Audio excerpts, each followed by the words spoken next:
Hello guys, welcome back another video. मैं हूं दानिश और आप सभी का स्वागत है आपके अपने यूट्यूब चैनल ईजीसी में। सो माय डियर फ्रेंड्स, जैसे कि मैंने पिछले वीडियोस में आप लोगों को बताया था कि हम लोग टेंस को कवर करने वाले हैं। तो आज अगर आप लोगों ने वो वीडियो को नहीं देखे हैं तो वो वीडियो को पहले जाके देख लें, ताकि आपको यह समझ में आए कि टेंस है क्या चीज, टेंस कहां से लिया गया और टेंस का क्या मतलब है और टेंस कितने तरह के होते हैं और प्रत्येक टेंस को कितने भागों में डिवाइड किया गया है, आपको वहां समझ में आ जाएगा। आज की इस वीडियो में हम लोग बात करने जा रहे हैं प्रेजेंट टेंस को पहले हम लोग कवर करेंगे। और जैसे कि मैंने आपको पिछले वीडियो में बताया था कि each tense divided into 4 parts, तो डेफिनेटली यहां पे जो सबसे पहला पार्ट होगा आपका प्रेजेंट इंडेफिनिट टेंस होगा, जिसको हम लोग सिंपल प्रेजेंट टेंस भी कहते हैं। तो आज की इस वीडियो में हम लोग प्रेजेंट इंडेफिनिट टेंस, जिसे हम लोग सिंपल प्रेजेंट टेंस के नाम से जानते हैं, इसी टेंस पे चर्चा करेंगे। सो प्लीज वीडियो के लास्ट तक बने रहें ताकि आपको अच्छी तरह से इस टेंस के बारे में पता चल जाए। तो चलिए हम लोग बात करते हैं प्रेजेंट इंडेफिनिट टेंस के बारे में। तो देखिए, प्रेजेंट इंडेफिनिट टेंस जो होता है, क्योंकि आप ये चीज समझ लीजिए, जहां पे टेंस होगा सो डेफिनेटली वहां पे एक्शन होगा, यानी वर्ब होगा, क्रिया होगा। क्योंकि टेंस है तो क्रिया है, टेंस नहीं है तो क्रिया नहीं है। इसका मतलब कि जहां पे टेंस होगा वहां पे क्रिया होगा, वहां पे वर्ब होगा।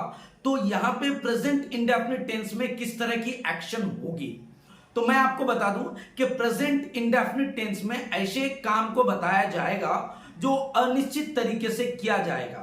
यानी कहने का यह मतलब है कि ऐसे कार्य जो इंडेफिनिट वे में किया जाए, आप करते तो हो बट उसके लिए एक डेफिनिट टाइम नहीं है कि आप किसी डेफिनिट टाइम में ही वो चीज करते हो।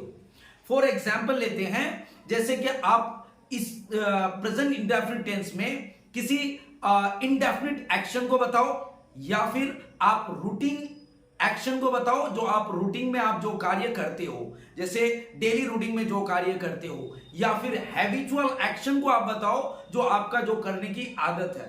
ओके, तो ये है आपको प्रेजेंट इंडेफिनिट टेंस इस तरह के एक्शन को बताता है। एक बार फिर से मैं आपको बता दूं, इंडेफिनिट एक्शन को बताएगा present indefinite tense, habitual action को बताएगा प्रेजेंट इंडेफिनिट टेंस, और आपका तीसरा है, यह है आपका रूटीन एक्शन को बताएगा। रूटीन एक्शन को बताएगा कि आपका रूटीन एक्शन में क्या क्या चीजें आप रूटीन में करते हो, डेली लाइफ में क्या क्या चीजें करते हो, वो चीज को बताने के लिए प्रेजेंट इंडेफिनिट टेंस का प्रयोग किया जाता है। इसका सिंबल क्या होता है, तो इसका सिंबल लेते हैं ता हूं, ते हैं, ती है, इटीसी। कहने का मतलब क्या है कि किसी भी हिंदी वाक्य के लास्ट में अगर आपका ता हूं, ते हैं, ती ही लगा रहे तो आप समझ जाइएगा कि ये प्रेजेंट इंडेफिनिट टेंस ही है। ओके, एग्जांपल लेते हैं, जैसे मैं क्रिकेट खेलता हूं, तो इस वाक्य में आपको लास्ट में नजर आएगा ता हूं। इसका मतलब कि ये पूरा सेंटेंस प्रेजेंट इंडेफिनिट टेंस में है। दूसरा एग्जांपल लेते हैं, क्या आप अंग्रेजी बोलते हो, इस वाक्य में ते हो है, इसका मतलब कि ये भी सेंटेंस आपका प्रेजेंट इंडेफिनिट टेंस में आता है। तो इस तरह के जिस भी वाक्य के लास्ट में, हिंदी वाक्य के लास्ट में ता हूं, ते हैं, ती हैं नजर आ जाए, आप समझ जाइएगा कि वो सेंटेंस आपका प्रेजेंट इंडेफिनिट टेंस में होगा, यानी सिंपल प्रेजेंट टेंस में होगा। ओके, अब देखिए, जैसे कि हम लोग लेते हैं एक एग्जांपल, इसका पहले ले लेते हैं कि मैं क्रिकेट खेलता हूं, और दूसरा और एक एग्जांपल ले लेते हैं, जैसे वह मुस्कुराती है।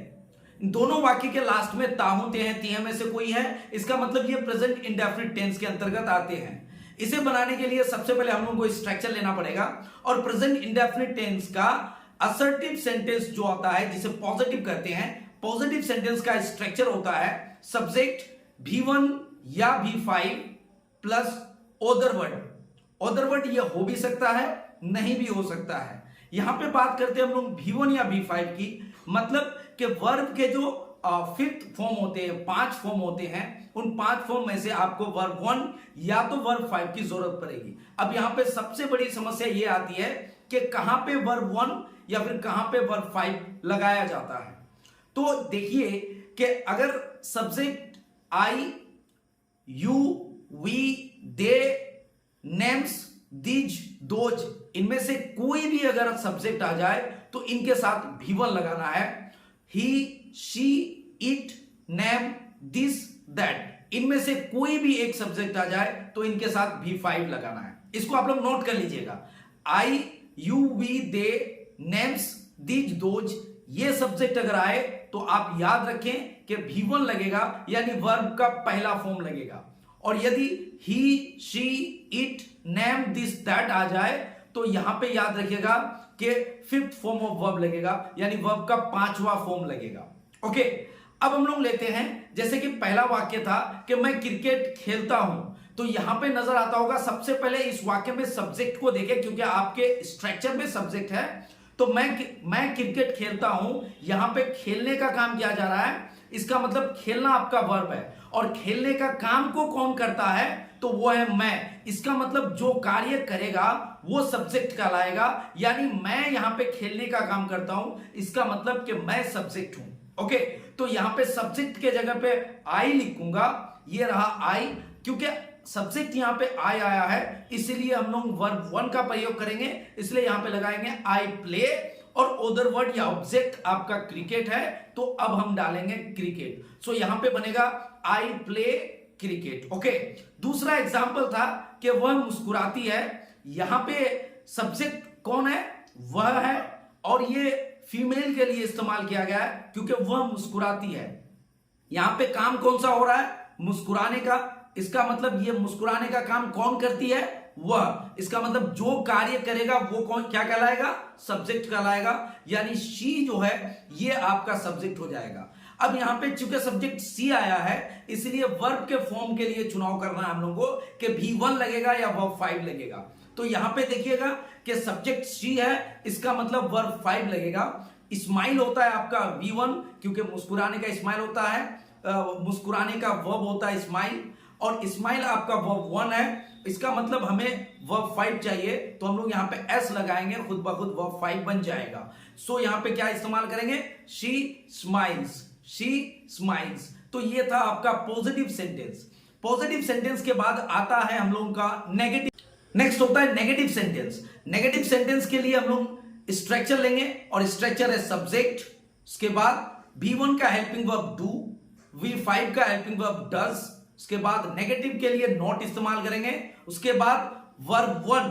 अब यहां पे सिर्फ वर्ब 1 होगा, क्योंकि आपने V1 या V5 का हेल्पिंग वर्ब डू या डज लगा दिया है, इसलिए यहां पे सभी सब्जेक्ट के साथ वर्ब 1 लगेगा। उसके बाद अगर ऑब्जेक्ट या अदर वर्ड होगा तो आप डालिएगा, नहीं होगा तो नहीं डालिएगा। तो ये रहा स्ट्रक्चर। स्ट्रक्चर एक बार फिर से मैं आपको बता दूं, सब्जेक्ट डू या does, not plus V1 plus other word या ऑब्जेक्ट। इसका एक एग्जांपल लेते हैं, जैसे मैं क्रिकेट नहीं खेलता हूं, सो यहां पे आप देख पा रहे हो कि सब्जेक्ट कौन है, मैं, इसका मतलब आई, क्योंकि आई के साथ V1 लगाते हैं और V1 का हेल्पिंग वर्ब डू है, तो डेफिनेटली हम लोग डू लगाएंगे।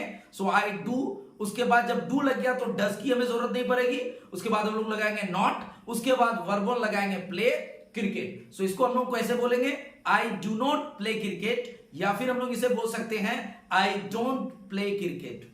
नेक्स्ट एग्जांपल लेते हैं कि आप अंग्रेजी नहीं बोलते हो, आप अंग्रेजी नहीं बोलते हो, यहां पे सब्जेक्ट कौन होगा, आप, इसलिए इसका स्ट्रक्चर के हिसाब से अगर हम इसे डालें तो यू के साथ V1 लगता है, इसलिए हेल्पिंग वर्ब डू लगेगा।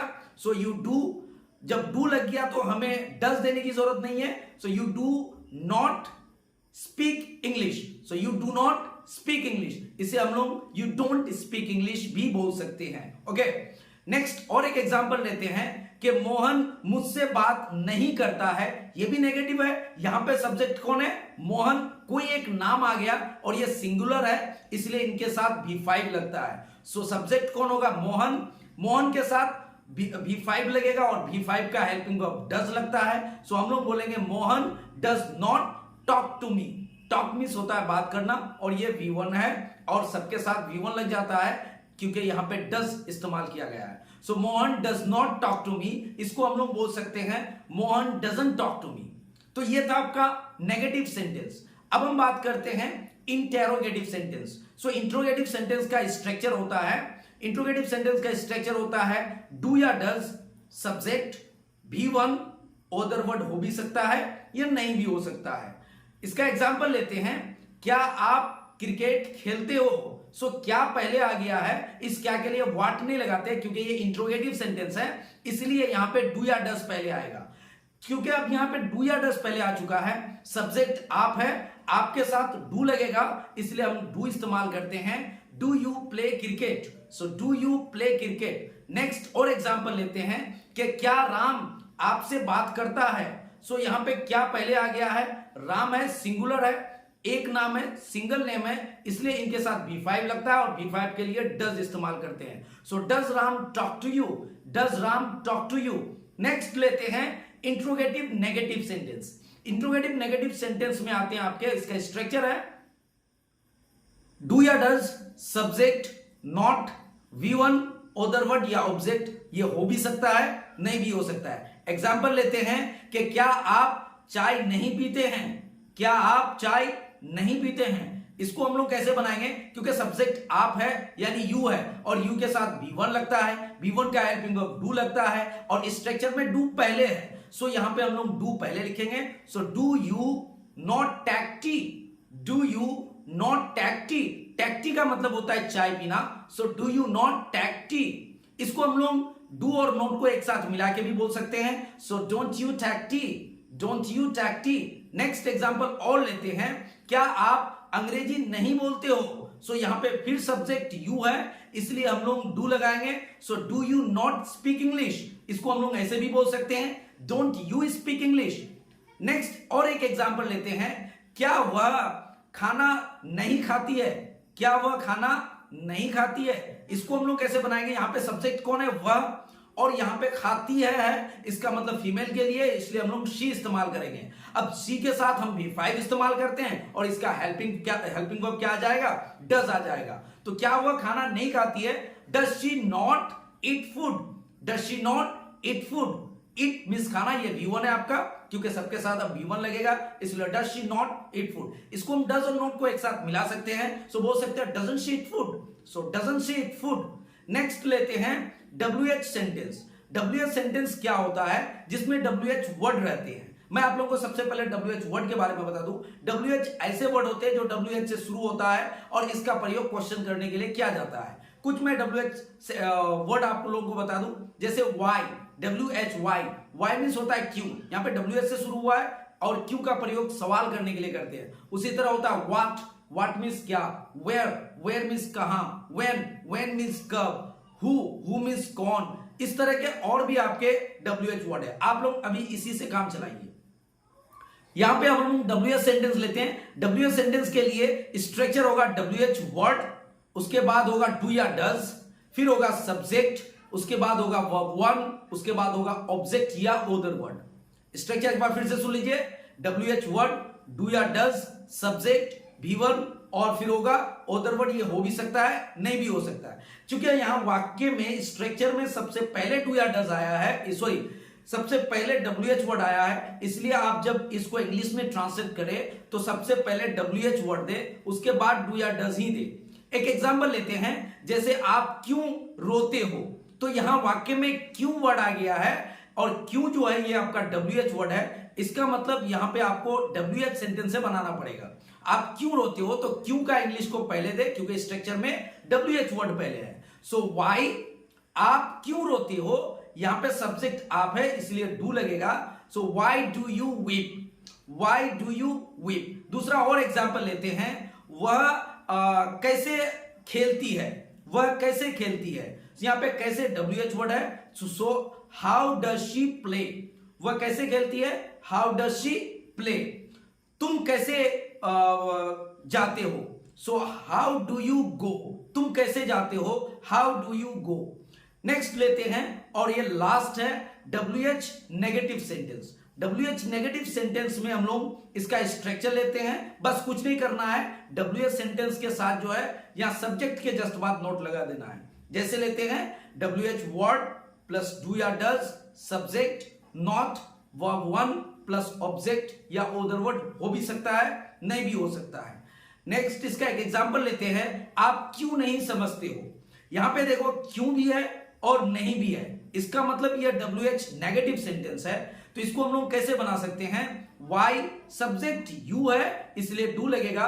Y do you not understand? Understand means होता है समझना, ये वर्ब 1 है। इसको हम लोग ऐसे भी बोल सकते हैं, वाई डोंट यू अंडरस्टैंड, क्योंकि डू और नॉट को एक साथ मैंने मिला दिया। वह क्यों नहीं खेलती है? सो व्हाई डजंट, डज और नॉट को मैंने एक साथ लगा दिया, व्हाई डजंट शी प्ले, आप क्यों नहीं मुझसे बात करते हो, so why don't you talk to me, why don't you talk to me. So guys ये था आपका प्रेजेंट इंडेफिनिट टेंस। कैसा लगा? यदि आपको यह वीडियो हेल्पफुल लगी है, यदि ये आपको वीडियो जरा सी भी इंफॉर्मेटिव लगी है, तो प्लीज आप लाइक करें, शेयर करें एंड सब्सक्राइब द चैनल। मिलते हैं हम लोग नेक्स्ट वीडियो में, और नेक्स्ट वीडियो रहेगा आपका पास्ट इंडेफिनिट टेंस के बारे में, या फिर हम लोग प्रेजेंट स्टार्ट किए हैं तो पहले प्रेजेंट को ही कवर करेंगे, या फिर हो सकता है कि प्रेजेंट कॉन्टिन्यूअस टेंस को हम लोग ले। तब तक के लिए मिलते हैं हम लोग नेक्स्ट वीडियो में, तब तक के लिए आप अपना ख्याल रखिए, बाय बाय, टेक केयर।